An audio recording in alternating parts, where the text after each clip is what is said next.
Iran, America और Israel के बीच चल रहा युद्ध अब एक नए मोड़ पर पहुंच चुका है। हालांकि युद्ध को बढ़ाने में अमेरिका का ही हाथ था, लेकिन अब खुद अमेरिका लाख कोशिश कर रहा है, लेकिन ये युद्ध थमने का नाम नहीं ले रहा है।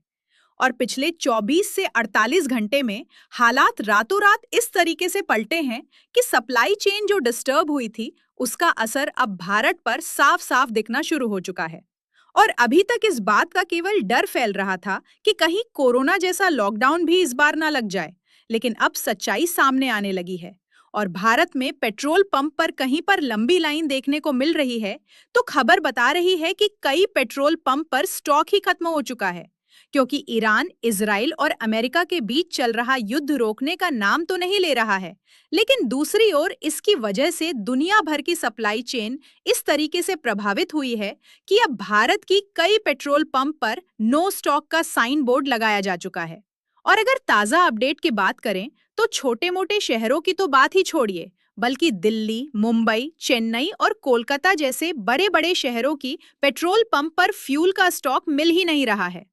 ऐसे में सवाल ये उठता है कि क्या इकोनॉमिक लॉकडाउन शुरू हो चुका है, और जो भारत में जो कई पेट्रोल पंप पर फ्यूल नहीं मिल रहा है, इसकी सप्लाई स्टेबल होने की संभावना है भी, या इसके पीछे का सॉल्यूशन कोई और है?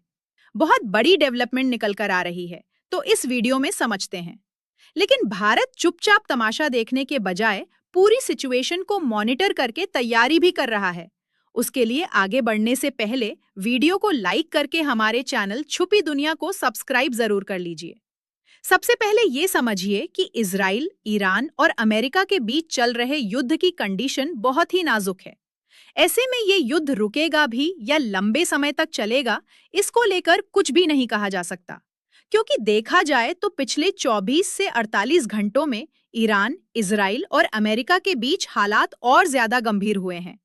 ताजा रिपोर्ट्स के मुताबिक ईरान ने पहली बार लंबी दूरी करीब 4000 किलोमीटर की बैलिस्टिक मिसाइलें दागकर अमेरिकी ब्रिटिश सैन्य बेस को निशाना बनाया है, जिससे ये साफ हो गया कि अब युद्ध सिर्फ इजराइल तक सीमित नहीं रहा, बल्कि सीधे अमेरिका भी इसमें शामिल हो गया है। वहीं इजराइल ने भी ईरान के अंदर गहराई तक एयर स्ट्राइक तेज कर दी है और मिसाइल न्यूक्लियर ठिकानों को टारगेट किया जा रहा है। दूसरी तरफ हालात मल्टी फ्रंट वॉर में बदलते दिख रहे हैं। ईरान समर्थित संगठन हिजबुल्लाह ने 24 घंटे में 50 से ज्यादा हमले इजराइल पर किए हैं, जबकि ईरान की मिसाइलें यरूशलम तक पहुंचने की खबरें सामने आई हैं। इसके जवाब में इजराइल लगातार जवाबी हमले कर रहा है और लेबनान व अन्य इलाकों में भी टारगेट कर रहा है।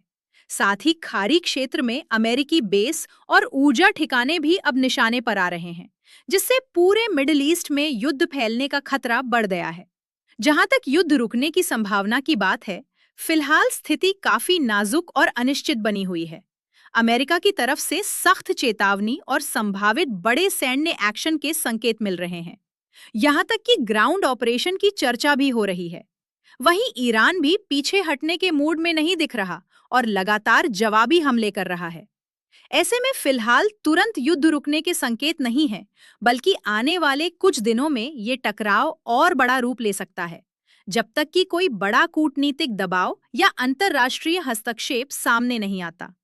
लेकिन इस समय लॉकडाउन को लेकर सबसे बड़ा सोचने का विषय बन गया है, क्योंकि आपको जानकर हैरानी होगी कि डीजल, पेट्रोल और गैस जैसी रोजमर्रा में उपयोग होने वाले फ्यूल की कमी होने के चलते करीब 20 देश में अस्थायी रूप से लॉकडाउन लगने की खबर सामने आ रही है। लेकिन यहाँ पर लॉकडाउन कोरोना के जैसे नहीं लगा है, बल्कि कई देशों में अनिश्चित काल के लिए अलग-अलग जगह पर छुट्टियां घोषित कर दी गईं।